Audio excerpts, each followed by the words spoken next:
Canada just got handed a bill, not a trade deal, not a negotiation, a bill. Pay it or don't come to the table. And the clock to respond is running out.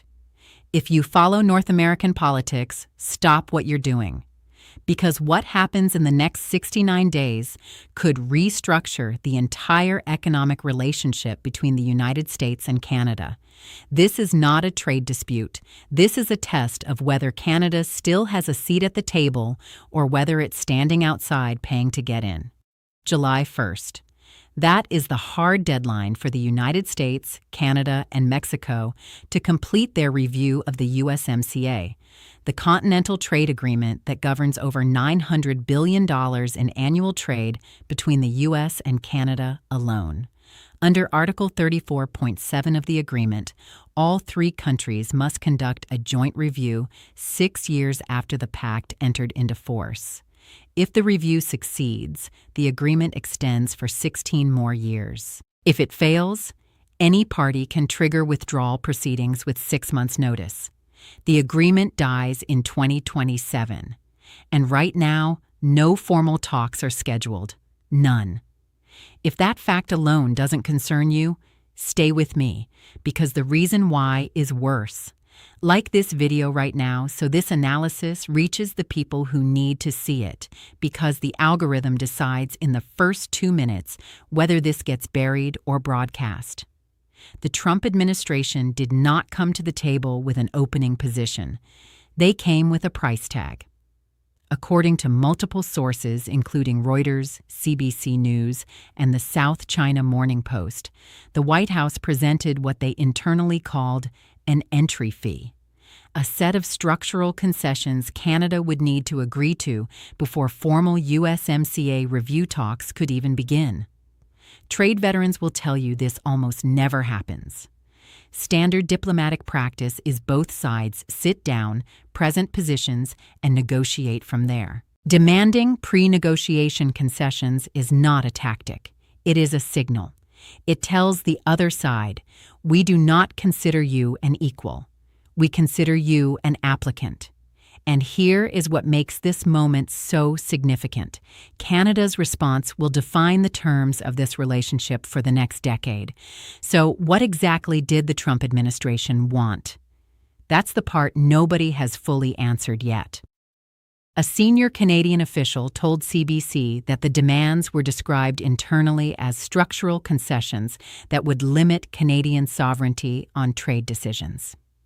The official declined to name them.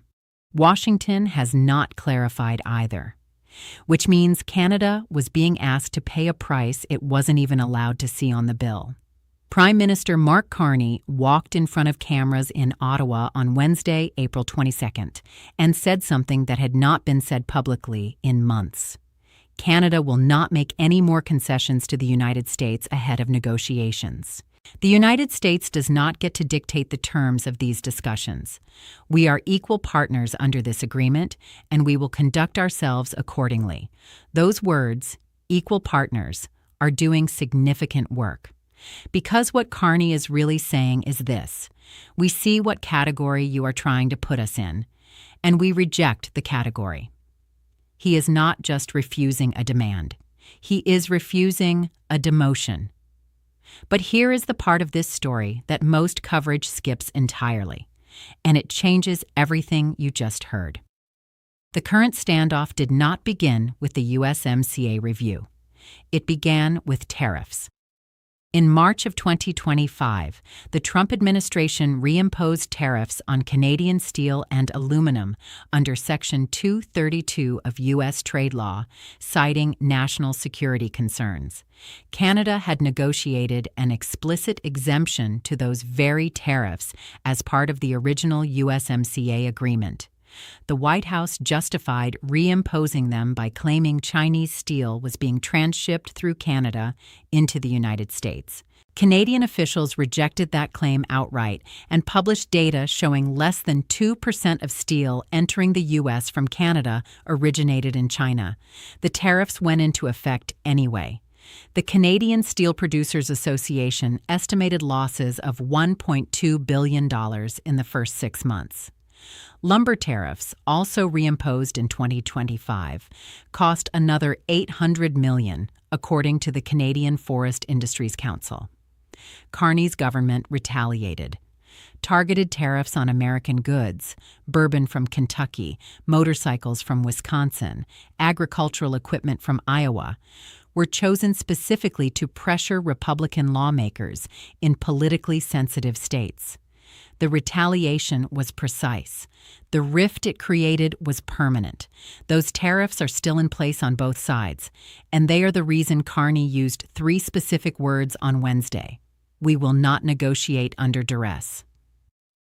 That phrase is Canada's entire strategic position compressed into 5 words. Ottawa is saying, we will not make concessions while you are actively punishing our industries. The problem is, the Trump administration has made equally clear it will not lift the tariffs without getting something in return first. That is not a negotiating gap. That is a standoff. And a standoff 69 days before a deadline that carries a termination clause is not a manageable situation. It is a countdown.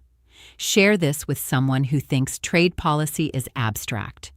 Because $2 billion in industry losses in under a year is not abstract. Here is the variable that changes the entire calculation. Mexico. President Claudia Sheinbaum met with President Trump in Washington earlier this month and described the talks as productive. Mexico signaled a willingness to adjust provisions on automotive manufacturing and labor standards. In return, Mexico received breathing room. No entry fee demands, no public standoffs, cooperative language on both sides. Now read the contrast back. Canada refused the entry fee and got isolation. Mexico adjusted its position and got access. That contrast is not accidental. Washington is sending Ottawa a message in plain sight. This is what cooperation looks like. This is what defiance costs. The Trump administration views Mexico as a more reliable partner, according to a Bloomberg report published last week. That sentence would have been unthinkable during the original USMCA negotiations, when Canada and Mexico regularly coordinated their positions against U.S. demands. That coordination is gone. Canada is alone at the door. So let us talk about leverage, because both sides believe they have it, and both sides may be wrong. The White House argument is straightforward. Canada exported roughly $90 billion more to the United States than it imported in 2025. That trade surplus, Washington argues, means Canada needs American market access more than America needs Canadian goods.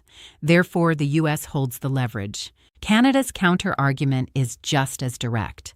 Canada supplies approximately 60% of U.S. crude oil imports, 40% of its natural gas, and is the single largest foreign supplier of electricity to the American grid. Cut that off, and American energy prices spike. Canadian officials have not publicly threatened to restrict those exports. They don't need to. The threat does not need to be spoken to be understood. But here is what neither side is fully pricing in. This series of events has a structural irony at its center that reveals exactly why this standoff is so dangerous. The Trump administration has signaled it is willing to let USMCA lapse if its demands are not met. President Trump said in a speech in Michigan last month that if partners won't work with us to fix it, we'll do what's best for American workers and move on. The U.S. Chamber of Commerce issued a rare public warning in response, saying allowing USMCA to collapse would devastate American manufacturers and cost hundreds of thousands of jobs. The White House has not backed down. That tells you something critical. The administration believes the political benefit of standing firm outweighs the economic cost of the agreement failing. Whether that calculation is correct does not matter. What matters is they believe it. And Canada's strategy of holding firm assumes the other side will eventually act rationally on economics. That assumption is not safe. The formal review process under the agreement's procedural rules must begin no later than May 15th. That is less than 7 weeks from now. If the July 1st deadline passes without resolution, any party can file withdrawal proceedings with 6 months' notice. USMCA would terminate in mid-2027. The Canadian Chamber of Commerce warned last week that uncertainty is already causing companies to delay investment decisions. The U.S. Chamber said the same. Factories are already calculating. Boards are already meeting. Capital does not wait for politicians to resolve their standoffs. It moves around them. Here is the full picture as it stands today. The Trump administration demanded structural concessions before USMCA talks could begin, an entry fee. Carney refused and said Canada will not negotiate under duress. No formal talks are scheduled between the two sides. American tariffs on Canadian steel, aluminum, and lumber remain in place. $2 billion in losses in the first 6 months alone. Mexico took a cooperative approach and received access. Canada refused and received isolation. Both the American and Canadian Chambers of Commerce have warned that uncertainty is already freezing investment. The May 15th procedural deadline is 7 weeks away.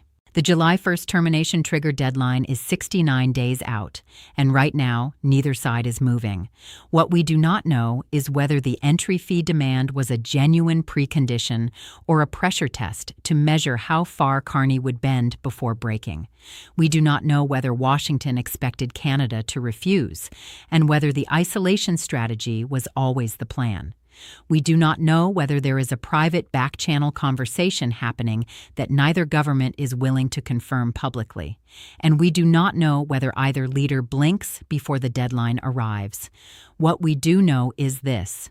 Carney is standing in the doorway. He will not pay to enter. He has not walked away. And in 69 days, the door closes, regardless of whether he has decided. Here is the question this standoff forces into the open. Strip away the political language on both sides. Is there a version of the Trump administration's preconditions that Canada could accept without functionally surrendering its sovereignty at the negotiating table? Or has the relationship deteriorated to the point where any American precondition, however reasonable it might appear on paper, is now politically impossible for Carney to accept inside Canada? The answer to that question determines whether USMCA survives. Drop your analysis in the comments. The discussion on this series has been exceptional, and this particular question gets to the heart of whether the relationship itself is still repairable. If this breakdown gave you a clearer picture of what the next 69 days actually mean for North America, hit the like button. That is how this analysis reaches the people who need to see it. Share this with anyone tracking U.S.-Canada relations, because this story moves daily and the next development could come any morning. If you are not subscribed yet, this is the moment. We update this analysis every day as the story develops, and the next 69 days are going to move fast.